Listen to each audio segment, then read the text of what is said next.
Hi, and welcome to the last lecture of the spring semester in 2020. This is mostly a review, and it's my hope that this material will be helpful for you as you prepare your candidate dossiers. Most of the content from this presentation comes from Marty Medhurst's article about the rhetorical presidency. The rhetorical presidency, a vocab term that you might see on Quiz 5, is the set of presidencies in which direct communication with the public at large is really part of the public's expectation of the president. Another way of saying this is that there was a time before radio, TV, internet, and during that time it was less common for presidents to directly address the American people. But now it's become a mainstay of the American presidency that we will be we will be addressed directly by the president on a regular basis. According to Medhurst, there are 4 primary functions of presidential rhetoric, and of course you could identify these in a different way, but the ones that Medhurst defines are issue framing and definition, agenda setting, character construction, and emotional resonance. And these graphed pretty well on the 3 means of persuasion that Aristotle identified 2.5 millennia ago. So logos, or the content of a speech, relates pretty closely to agenda setting, issue framing, and issue definition.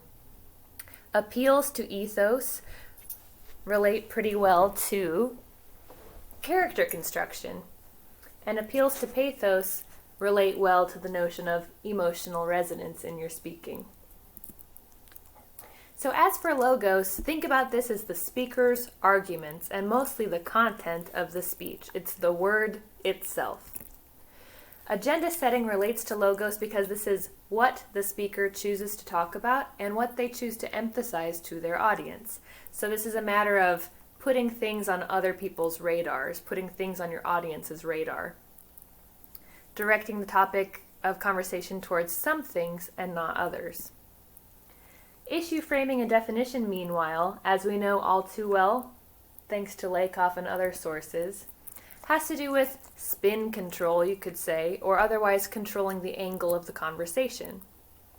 Once we know what we're talking about, it's also important for the speaker to define in a meaningful way how we talk about it. We know that there are very important labels that politicians and journalists place on particular issues, people, and events, and these labels can be the way that the rest of the world comes to understand the issue, for better or worse. So issue framing and definition has to do with how we talk about things and how we define things. And when I first gave this slide, it was on March 13th, 2020, and it was about the first address that Trump gave us about the coronavirus, and this was before the country started entering social distancing. So in Trump's initial address about the pandemic, he set the agenda. He acknowledged the pandemic, and he stated a short-term plan of action. That's classic agenda setting. He also framed the issue, indicating that the nation was strong, the virus was a foreign threat, and that everything was under control. I'm going to be revisiting that example throughout this set of slides here, but that's what I think relates well to agenda setting, issue framing, and issue definition. Now moving on to ethos. Ethos is what the audience thinks of the speaker. And speakers can try and influence ethos or appeal to ethos through character construction. Character construction is sometimes enthymematic, or it relies on enthymemes. An enthymeme is an argument that relies on the audience's knowledge, worldview, or assumptions. So it's an argument where some of the pieces are missing, and you trust the audience to be able to fill in the gaps with their own experience or cultural knowledge. So I think in Medhurst's article he talks about how Eisenhower knew something of war, and of course he was a very celebrated military leader. His audience knew that, so he was able to rely on what the audience already knew about him in order to maintain an extant character assessment. When politicians try to construct their characters, they sometimes place themselves in a heroic or patriotic narrative. and sometimes try to make themselves seem in touch with the public while characterizing their opponent as out of touch. This will be interesting during the general election when we have two fairly older men with similar things they have been accused of in terms of character detriment to overcome. So character construction works in mysterious ways, and it also depends on the other politicians who are on the scene who might be part of your competition. Character construction answers the question, who am I and why can you trust me?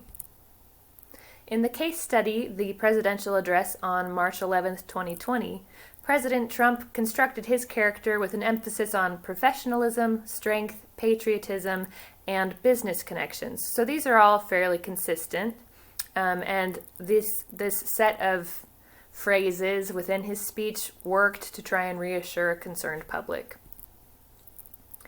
The final of the three means of persuasion is pathos, which I need to go in and edit this slide, but pathos is the way the audience feels during the speech.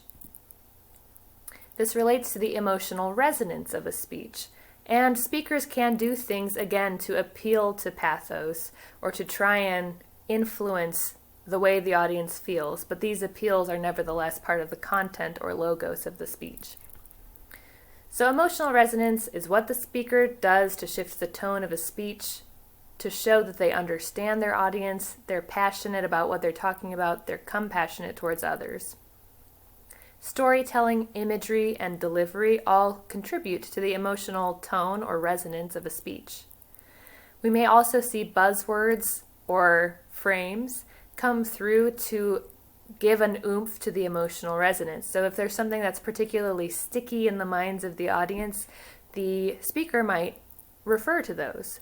Words like dirty and fake, we know these are common frames among some politicians. Or we might hear language about fear, hope, and renewal. Verbal style is another way that some speakers attempt to influence the tone of the speech and the way audiences feel while listening. So verbal style is sometimes called ornamentation, after the 5 canons of rhetoric. You don't need to know that, it's just trivia. And verbal style can be any effort to embellish a speech with imagery, pleasing sounds, memorable concepts, and other things that aren't strictly necessary for the denotative meaning of the speech, but that make it a different sensory experience or imaginative experience for the audience. Verbal style can also draw attention to select parts of your speech, so you might put more poetic language closer to the parts of the speech that you want the audience to recall and quote and talk about afterwards. Figures are among these kinds of ornamentation, and a figure is a structural style, which is to say it's usually a form of repetition or sentence structure modification that adds interest to the rhythm and sound of a speech. So it could happen at the level of the speech as a whole, like how a 5-paragraph essay usually has an underlying structure. It could happen at the level of a phrase, or it could happen at the level of a sentence. We might have a comparison of parts of speech or different clauses of a sentence. And again, this has to do with the form, sound, and rhythm of your language. All of these phrases on this slide here are using some form of repetition in order to emphasize the parts of a list and to organize them in similar syntax. Anaphora is the most notable of the figures, and this is repetition of a particular sound, word, or phrase, because repetition helps audiences remember what you have to say. So veni, vidi, vici, I came, I saw, I conquered is an example of this kind of repetition in anaphora. And in the I Have a Dream speech by Dr. Martin Luther King Jr., the phrase I have a dream was repeated at several key moments throughout that speech, and this too was a form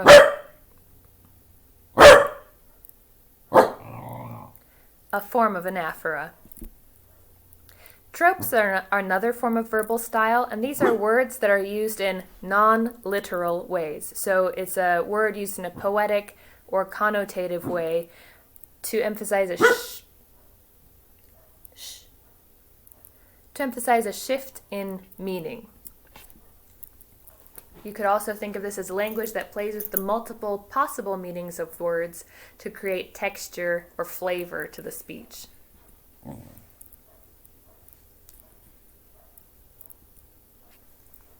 Tropes differ from figures because figures have to do with sound, rhythm, and structure, and tropes have to do with meaning. A sample trope is a metaphor. You've probably all heard of this before. It's a shift in meaning from one domain to another. So if I refer to my best friend as a prince of a man, he is not actually a prince, but he might have qualities that I'm trying to emphasize that we would traditionally associate with princeliness. So perhaps he's polite and well-dressed. If I say that it's an oven outside, it's not literally an oven outside, nor is it an oven that I've placed outside on the patio. What I'm really saying is that it's hot outside and the heat of the oven is the thing I'm trying to emphasize by referring to the out of doors as an oven. In the case study,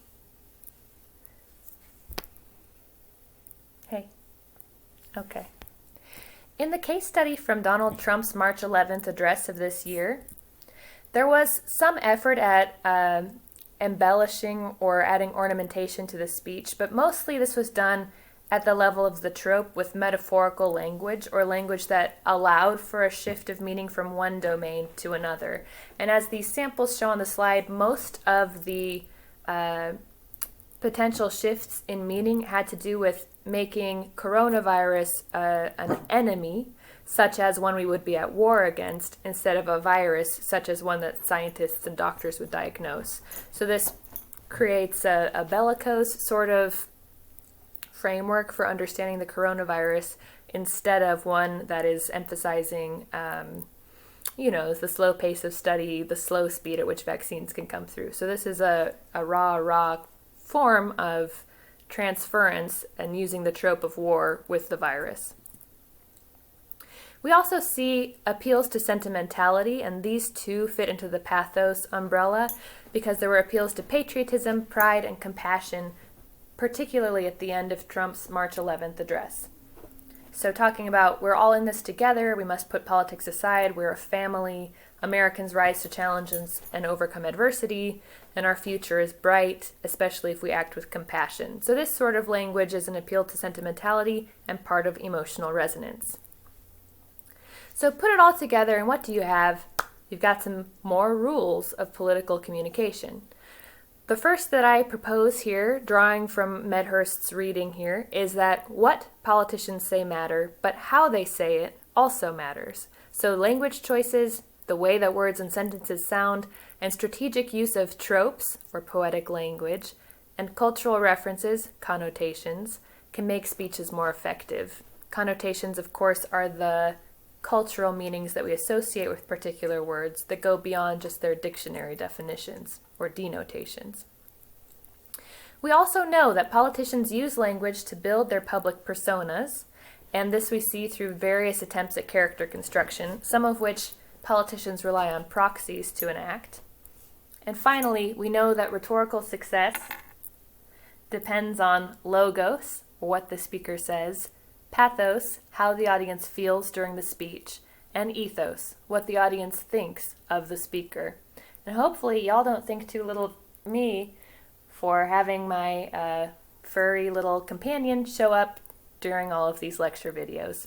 It's been a great semester, and I'll see many of you soon during presentations next week.